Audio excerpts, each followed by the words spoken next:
Today we're talking about what is choking every single one of us in America.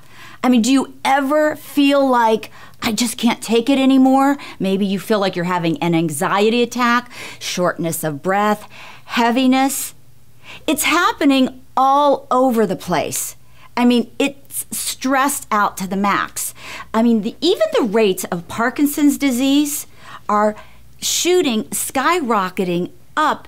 And I wonder if it's because we are literally burning our brains out because we are multitasking to the 30th percent. Do you ever feel that way? Like, you have to do this and you have to do that and you have your phone and you have your bag and you're at the grocery store and then your boss is calling and you're late to pick up your kid from daycare and, oh, you forgot to make your cell phone bill. And it's like, I can't do this anymore. We need to stop the madness. And there is one way, only one way that I know, and I'm still working on it, is with a simple thing called getting boundaries. Boundaries. Like Dirty Dancing, this is my dance space, that is your dance space. This is my living space, that is your living space. Now, it doesn't mean that you have to be mean, cold, hostile.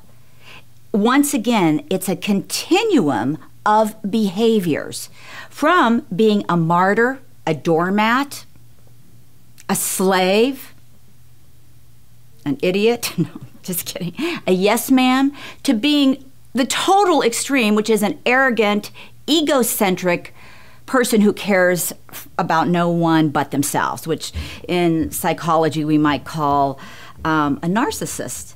And you don't want to be that, because I do believe in giving, and that is one of the most supreme joys in life that really helps also get rid of depression for your 411. So you're going to kill two birds with one stone, but not to the point that you are no longer happy.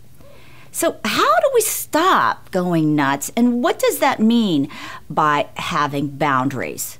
Well, there's 3 simple things that you can do that will get you on the road. And now this is a learned behavior for me. I mean, I have had many codependent issues with my mother and my grandma and now my kids. I mean, this is multi-generational. So don't beat yourself up if you like fall off the boundary carton now and then, because it's going to happen.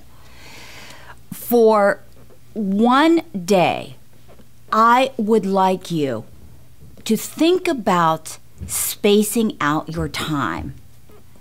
Now, if you have lots of young kids and you're maybe a teacher or an attorney or a physician or a stay-at-home mom, staying at home is like one of the biggest jobs you could ever have. Anyone who says you stay at home and you have nothing to do, they've never been there. So I give you kudos. I've been there myself. It's nonstop crazy.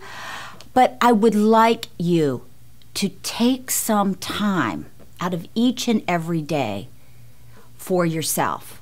Write down a list of what you think you're going to do today.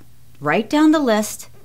Then after you've made that list, look at what you can put off until tomorrow.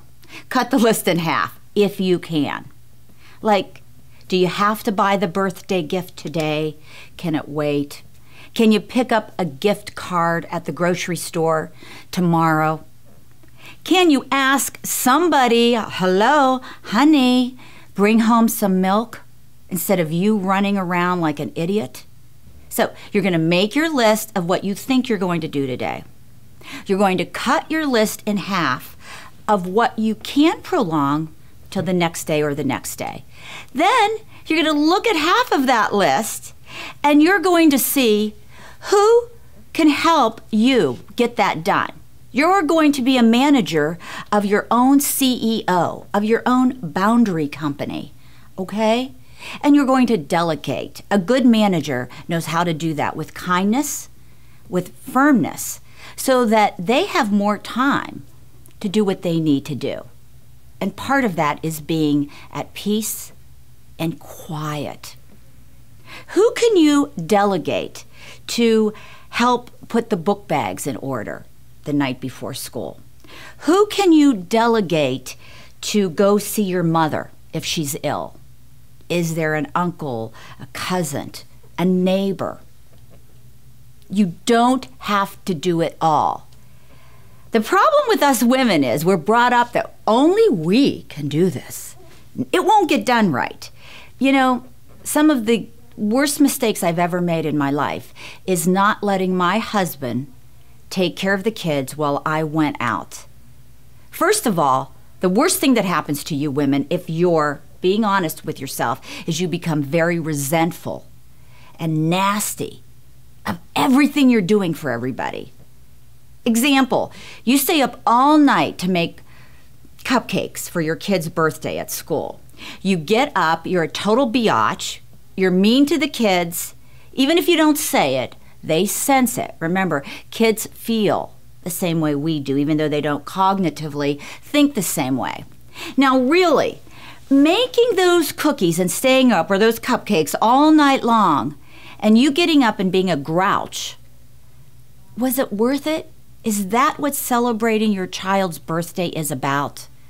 When you have no boundaries, who gets hurt most is you and those you love. So you need to do this to be a good woman, to be a good role model. Also, what are you teaching your sons and daughters? Women have to do it all. Men are clueless. And then the little boys get it in their head that, well, mom must not trust me to do this. She must think I'm incapable. And there we go. The low self-esteem starts. Incorporate everybody into your team. You don't have to manage it all. If you come home and the kids ate French fries for dinner from McDonald's, seriously? Is that really going to hurt anything in the great scheme of things?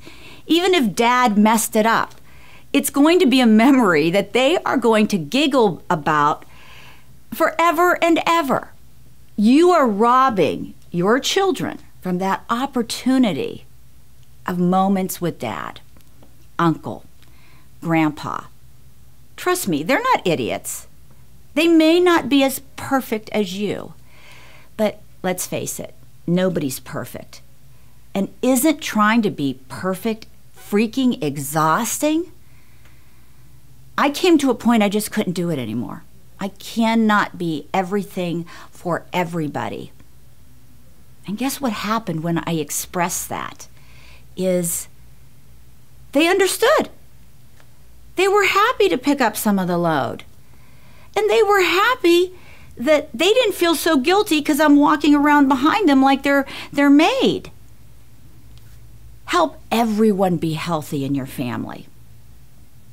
Get some boundaries. Make your list. Cut it in half. Delegate it. Let some of it go if it's not perfect. And enjoy each and every minute you have with your family, on this planet, in this wonderful world. Life goes by in a second. Nobody's really going to care if your bed's not made every day. But they are going to care if you guys had good memories, if you really loved each other, and you weren't worn out, exhausted, and worst of all, resentful for giving them things they never asked for. Asking you, get some boundaries. Remember, it's a beautiful life. See you again.